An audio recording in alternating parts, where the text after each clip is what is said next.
Hi, and welcome to this workshop at the American Center. Today we're going to be talking about classroom management. To begin, I would like you to form a group of 4 people and introduce yourself to your group.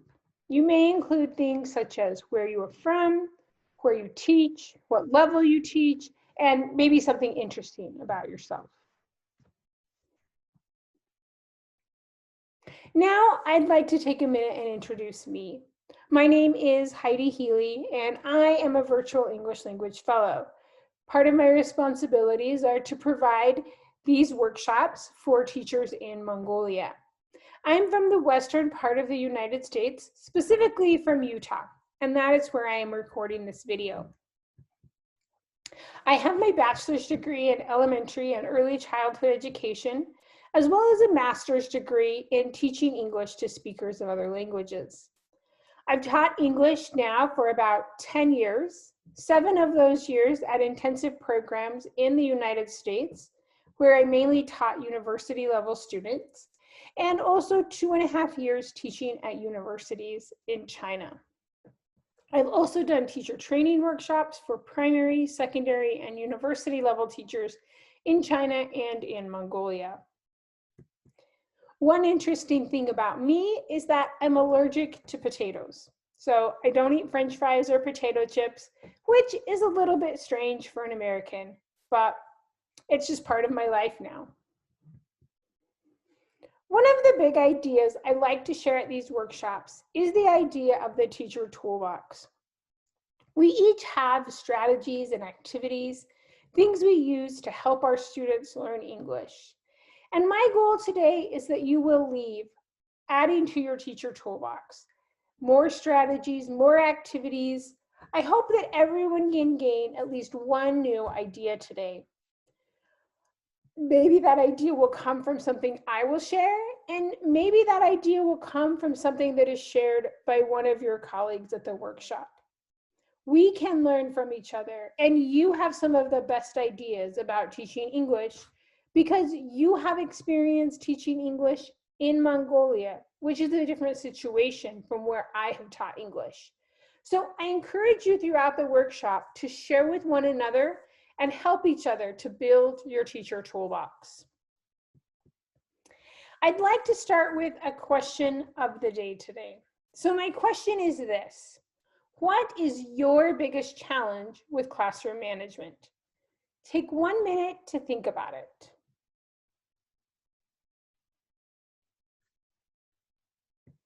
Now, I'd like you to find a partner and share with your partner. What is your biggest problem or biggest challenge with classroom management? Take about 2 minutes to share with your partner.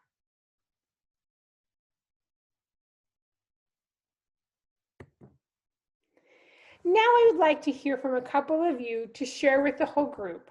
What is your biggest challenge with classroom management?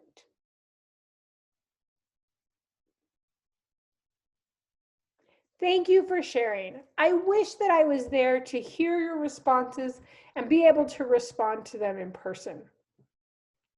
I hope that some of you will share some of the challenges mentioned on the Facebook page, and I'll be happy to respond to them there. A few of my challenges are quiet students, time management, and phones. Maybe you mentioned some of these. It seems like in all the classes I've taught, there's at least one, and sometimes more than one student, that is very quiet. He or she doesn't like speaking out in class. They don't like taking a turn to give presentations. They're just generally quiet. So sometimes it's a challenge for me to get all of my students to participate in tasks and activities. Another challenge for me is time management. It seems like there's so much to teach and sometimes so little time to teach it all. So I have to make important decisions about what to teach and what not to teach, how long to spend on a certain topic, and this can be very challenging. Finally, since I mainly work with university students, phones are another challenge I face in my classrooms. Students want to be chatting with their friends or playing a game rather than paying attention to class. So I've had to find ways to help students pay more attention to class and avoid the distraction caused by their phone. I asked this question on Facebook last week, and I had 2 teachers respond. They stated that their problems were unruly students, especially in primary school classrooms, and multi-level classrooms. I hope some of the things I will talk about today will help with my challenges, these 2 challenges, and your challenges. We have a saying in the United States, prepare and prevent, don't repair and repent. This means that it's important to do things before there's a problem, before there's a challenge, to prepare for that challenge or problem and to prevent it. And that this is better than waiting for the problem or waiting for the challenge to happen, and then we have to repair, fix it, or repent, apologize for something we did wrong. So the strategies I'm going to talk about today hopefully will help us to prepare and prevent. Today I want to talk about 4 things that we can do, or 4 groups of things that we can do with classroom management. First, build relationships. Second, provide structure. Third, use routines. And fourth, check up on our students. First, build relationships. It is really important that we build relationships with our students because we know our classroom environment is very important for language development. Students need to feel safe and cared for. They need to feel that our classrooms are a safe environment where they can make mistakes, try new things, and step outside of their comfort zone. All of these things are required in order to learn a new language. So how do we do this? First of all, it's important to consider that there are different kinds of relationships in our classroom. We have relationships between the teachers and the student. We also have relationships between students, and both of these are important. It's important to create an environment of respect and trust where all students feel valued and welcome and that they have good ideas and good input in our classrooms. Today, I just want to talk about 3 ways to build relationships. First, using names. Second, learning about our students. And finally, being inclusive. First, we want to do our best to learn the names of our students. Names are very important, and by using students' names, we show respect and care for them. It also helps our students to pay attention. When we can call on a student by name, it helps them to pay attention. Also, when we can use our students' names in our classroom examples, that also helps them pay attention. For example, if I'm teaching about past tense, instead of using a generic name like John or Mary, I could use the name of one of my students in my example sentence. This immediately draws the student's attention and makes the sentences more interesting. Besides using my students' names, I might also use something that my students are interested in. Perhaps, for example, I have a student and I know that student likes to play a specific sport, basketball, for example. Then in my example sentence, I might use the name of the student and the sport with the grammar principle that I'm teaching, such as past tense. This creates a more interesting sentence than the one that might have been created by my book. And this helps to draw students' attention. It's much more interesting to read a sentence about yourself or a sentence about one of your classmates than about some unknown student named John or Mary. Additionally, knowing what our students are interested in, what movies or TV shows they like, the things that they want to learn, can help us make our classrooms more interesting and more exciting. This can be used a lot in writing classes or grammar classes. For example, sometimes I would write sentences and use the name Taylor Swift because my students really enjoyed listening to her music. This drew more attention, again, than using just a generic name. Additionally, I want to make sure that I am being inclusive. This means allowing opportunities for all students to participate, not just one group of students. We all have that smart, highly capable student in our class that knows the answer to all the questions. We want to make sure that we're giving opportunities to all our students. So it's important to give students think time.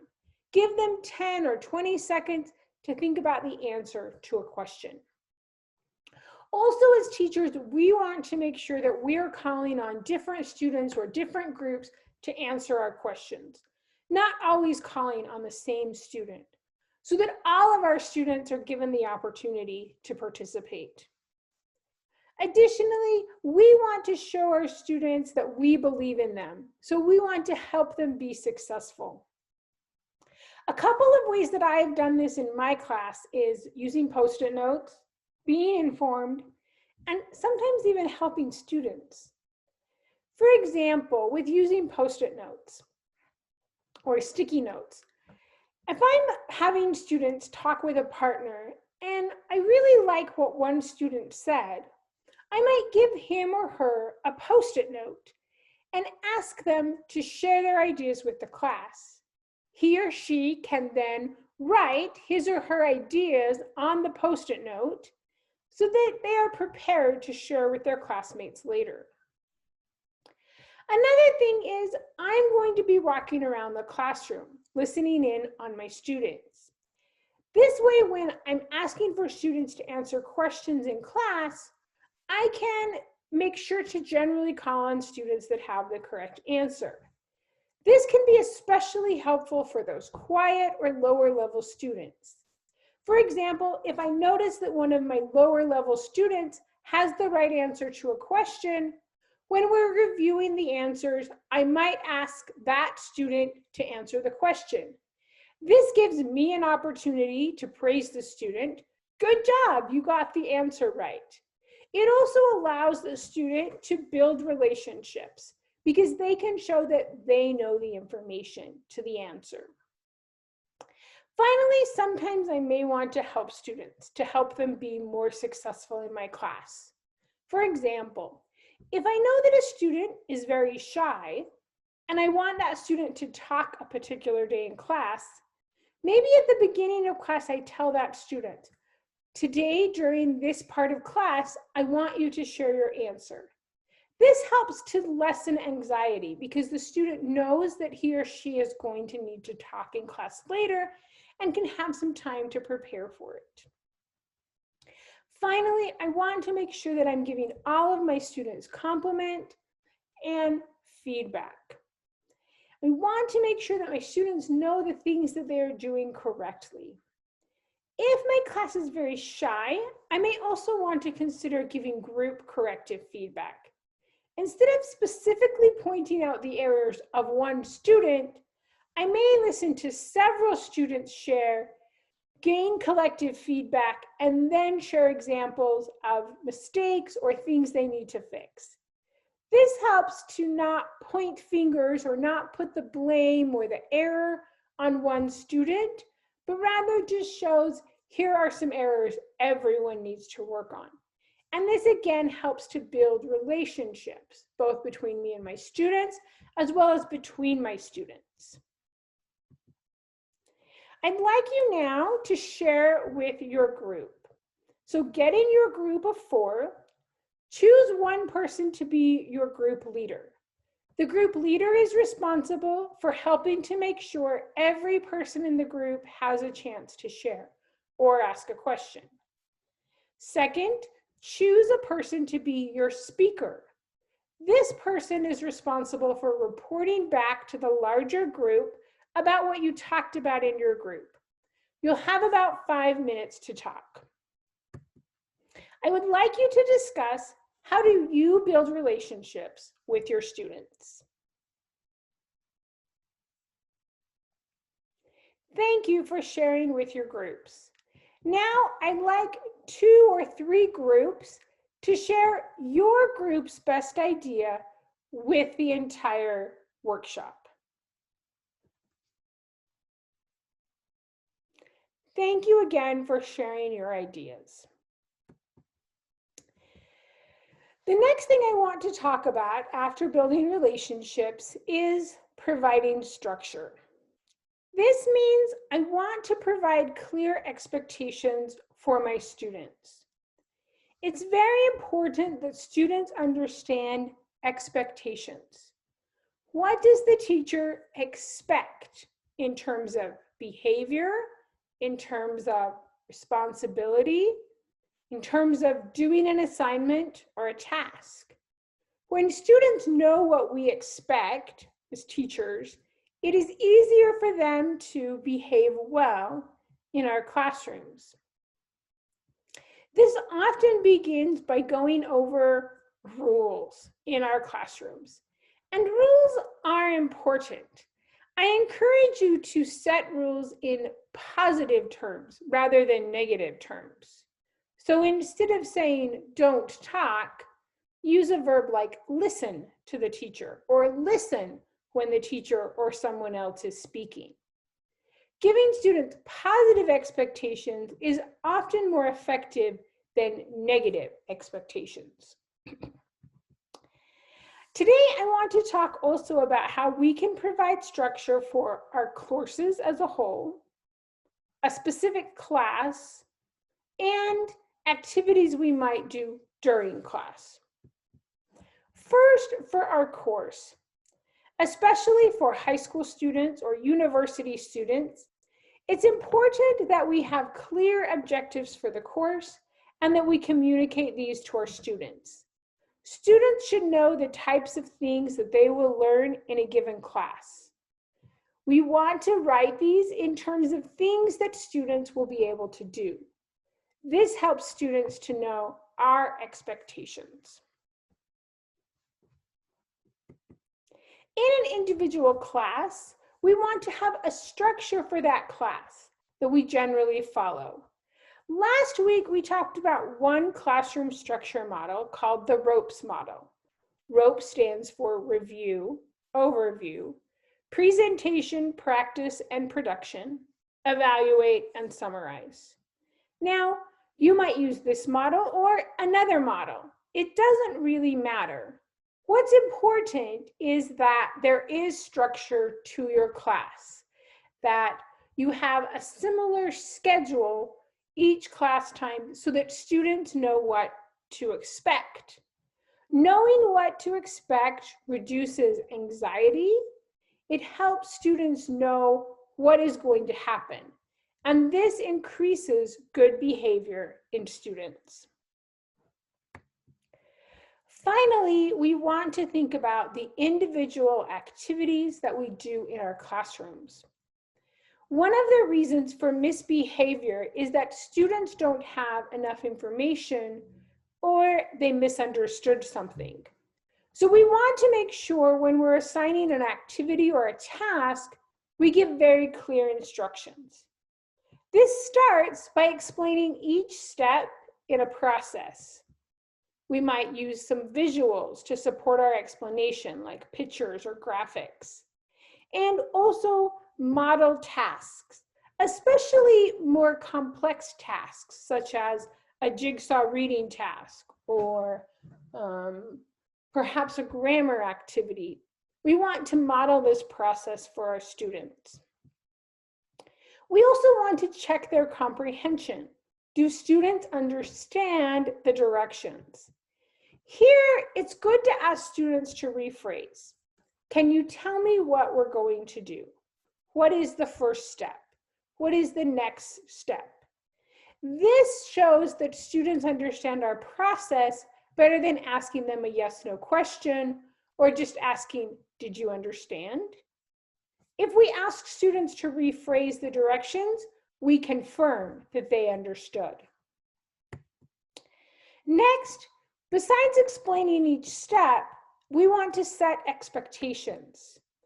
Are there any specific behavior rules we expect from our students? Maybe we need to make sure they remember to walk during an activity. Or maybe we need to give them some expectations about their voice. I like to talk to my students about what level of voice are they going to use. When we're all doing a big group activity, I remind my students that they need to speak quietly. Because if they all speak very loud, it will give me a headache and it will make it difficult to hear their classmates. So this might be a behavior expectation I review with my students. In addition, I may review language expectations, such as the expectation to speak English during the task. Finally, I may establish a schedule for how much time they have to do a particular task. You'll have 5 minutes, or maybe I put a clock on the screen, a countdown clock, so students know how much time they have. Or I may give time warnings. For example, I tell students, you have 1 minute to finish, or you have 2 minutes to finish.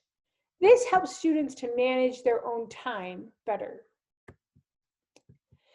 Finally, I'd like to say just a couple of things about group work. Group work can be really effective, and in addition to the previous things mentioned, we need to make sure that we provide expectations for group work, tell students behavior and language expectations. As well as with group work, it's very helpful to provide roles for all of our students. Provide each student with a specific task to do. For example, you may assign one student to be the group leader, another student to take notes, another student to be the speaker or reporter, and a final student to be the timer. Keep track of the time. This makes sure that every student has something to do in their group, and one student doesn't do all the work while another student does nothing.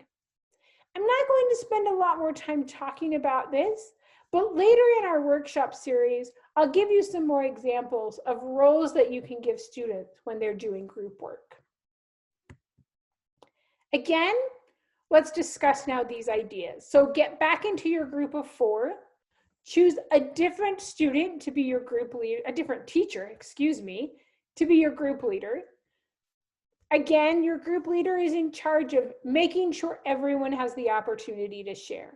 And choose a new person to be your speaker, the person that will talk to the group. You'll have about 5 minutes to share. Thank you for sharing with your group. Oh, sorry, let me give you your question. How can you provide structure? Thank you for sharing with your group. Now I'd like you to share with the other workshop participants.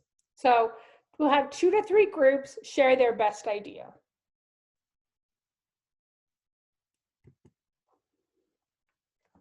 Our next topic to discuss is using routines. Routines help to establish a predictable, positive environment. There are things that happen the same every day, but routines are a little more specific than structure. Today, I want to talk about using routines when we start class, when we end class, and when we form groups. Routines are also helpful because after some training, students can do these automatically. They don't need a lot of teacher instruction.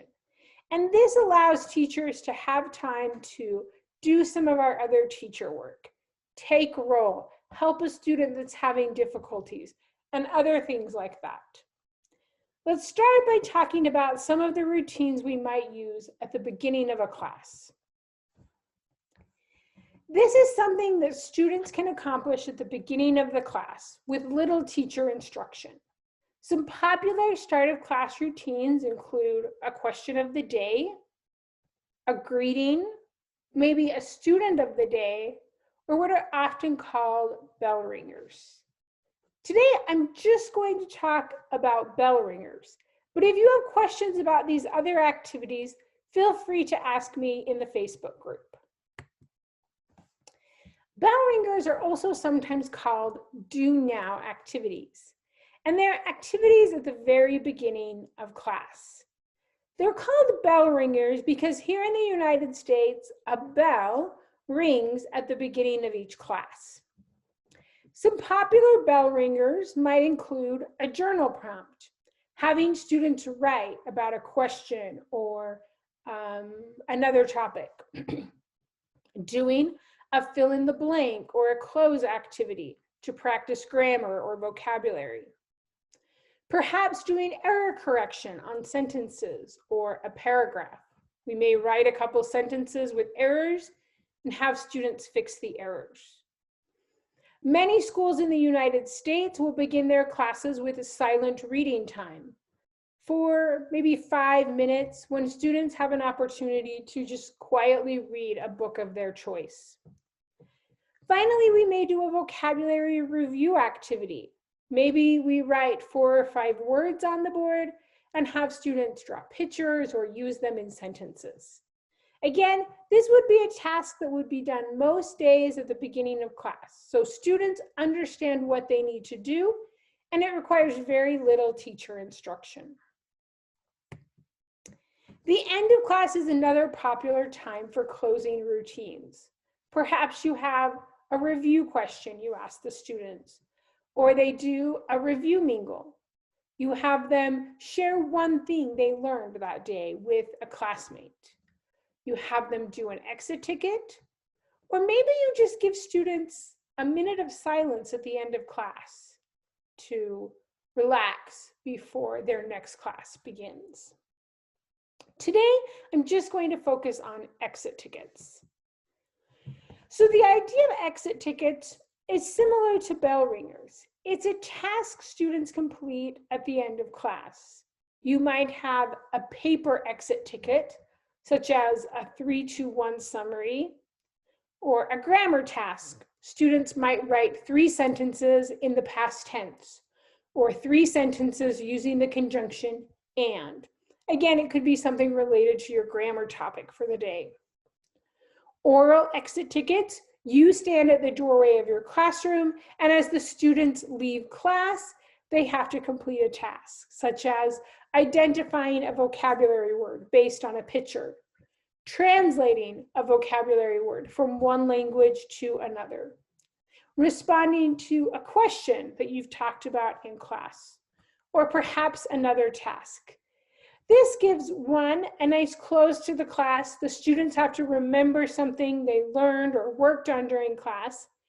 It also gives you as a teacher a quick minute to assess their knowledge. Did they learn? Do they need more review, etc. Finally, routines are really helpful when we break students into groups. There are lots of different ways that we can break students into groups, such as having them line up and then dividing them, using sticky notes on their desks, counting off by numbers or vocabulary words or colors, cutting postcards in half and having them find their match, or create vocabulary words where students have to match a word and a definition to find their partner. Again, if we can have routine or set ways to do this, it makes it a lot easier in our classrooms. Another good way to develop groups is to have set or structured groups. This also helps with building relationships because students create friendships with the students in their group. I might, for example, have students use this by different ability groups. For example, the red group is the high group, while the blue group is my lower level students. This allows me as a teacher to then differentiate their learning.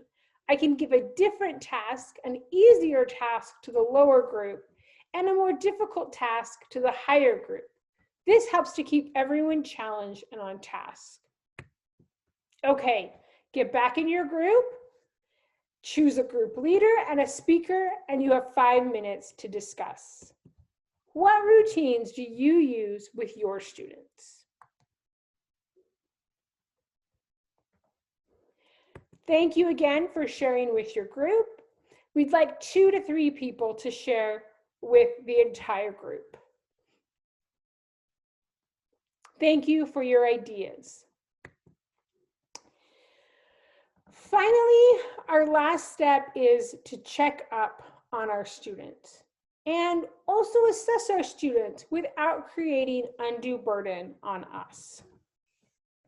Today, again, I want to talk about just 3 ways that we can assess: by using visuals, self-assessment by our students, and rotating grading systems. I talked a little bit about visual assessments in my previous workshop on the ropes model. We can have students use color cards or give us thumbs up signals to signal how they're feeling about a lesson today. How did you feel about the listening? Good? Not good? Okay. This can help me know where I might need to review or repeat. I can also use symbols or color cards to have students communicate this same information. Another thing I really like to do with my students is have students signal the answer to questions. For example, for multiple choice answers, I might assign each answer a number.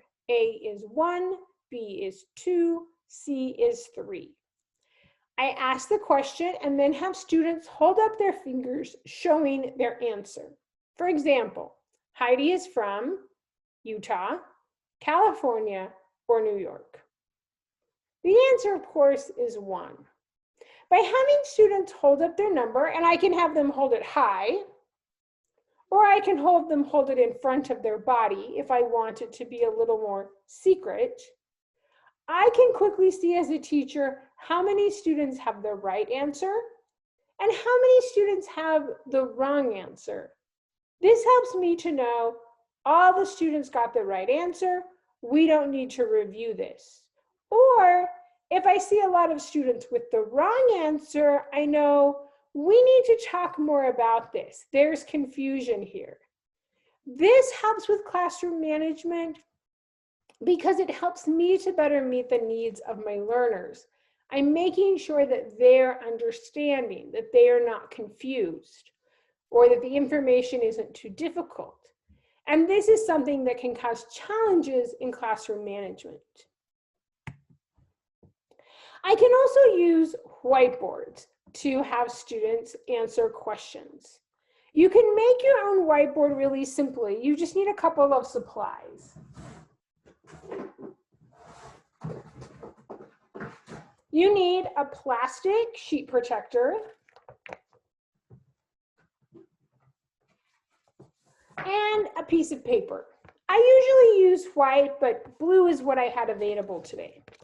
So you simply put your colored piece of paper or your white piece of paper in your plastic sheet protector.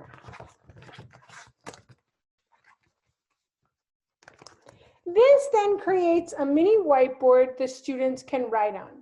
Students use a marker, a dry erase marker like you would have for your board, write on the paper their answer. They can hold it up and show it to you. Erase with a piece of fabric or a clean sock. And this way they can show you your answer to vocabulary questions or grammar questions. It's a great strategy I love using with my students. It keeps everyone interacting.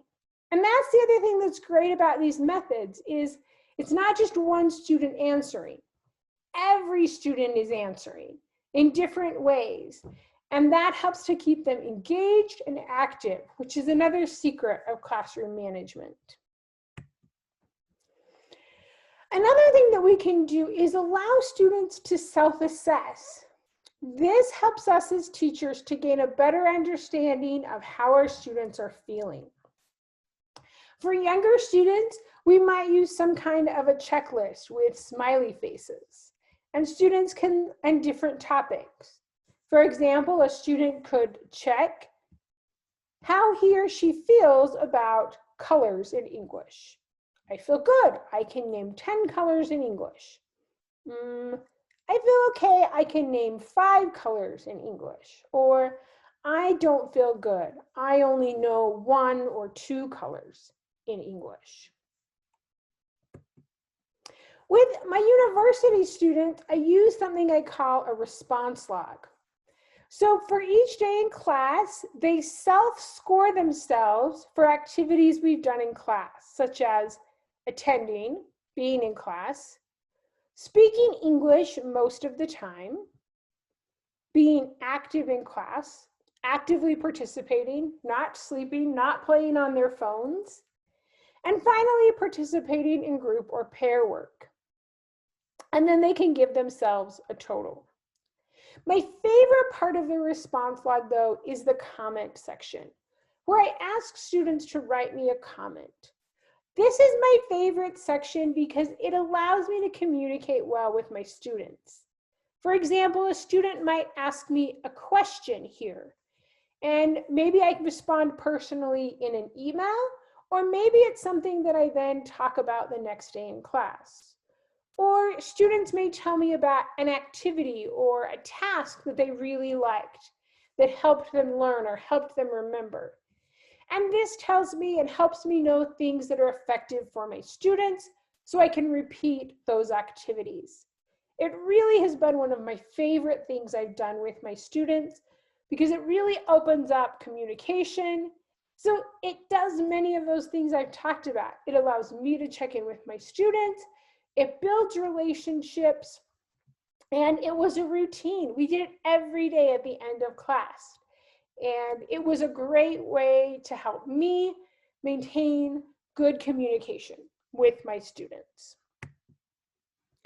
Finally, I want to talk just a little bit about rotating grading.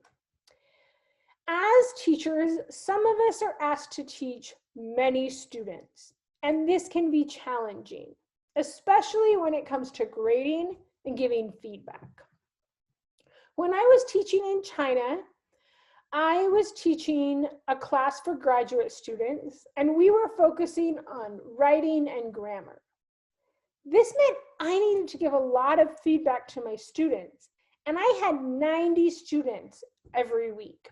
I had 3 classes, and each class had just over 30 students in it. Every week, my students wrote a paragraph to practice their writing and their grammar. But I did not have time to grade 90 paragraphs a week. So I rotated my grading. The first week, my Monday at 10 o'clock class turned in their notebooks. The second week, my Wednesday at 8 o'clock class turned in their notebooks. The third week, my Wednesday at 10 o'clock class turned in their notebooks. This way, all of my students received feedback, but I didn't have 90 plus papers to grade every single week, which would have been overwhelming for me. And this is another part of classroom management we have to consider, is as teachers, we have to make the class work for us and not be overwhelming so that we don't burn out or become overly stressed, because it's important that as teachers, we are mentally and physically healthy so that we can do our jobs. So again, get in your group of 4, choose a group leader and a speaker, and take about 5 minutes to speak.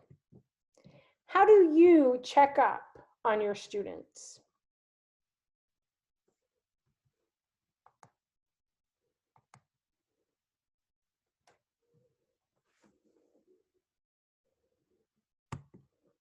Okay, go ahead and we'll invite a couple of people to share with the group.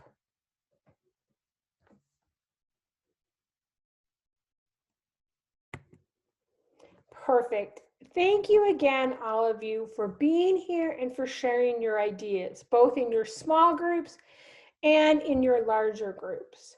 I hope that you are leaving today with at least one new activity one thing you want to implement in your class. We've talked about a lot of things today, and it's important to not let ourselves get overwhelmed by so many things.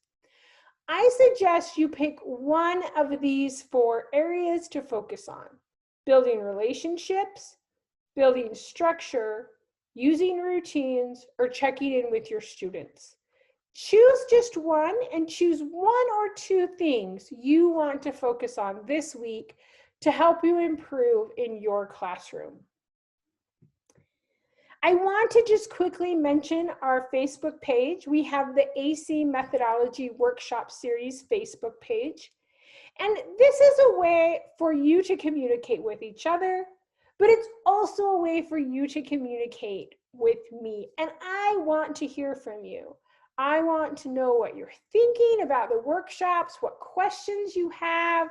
I really would love to hear from you. So feel free to ask questions on the page and share examples.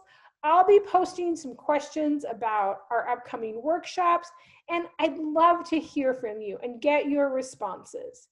And finally, I'll be using this page to share some resources such as activities or maybe some articles from Foreign Magazine or activities from the American English.state.gov website or other materials that I am familiar with.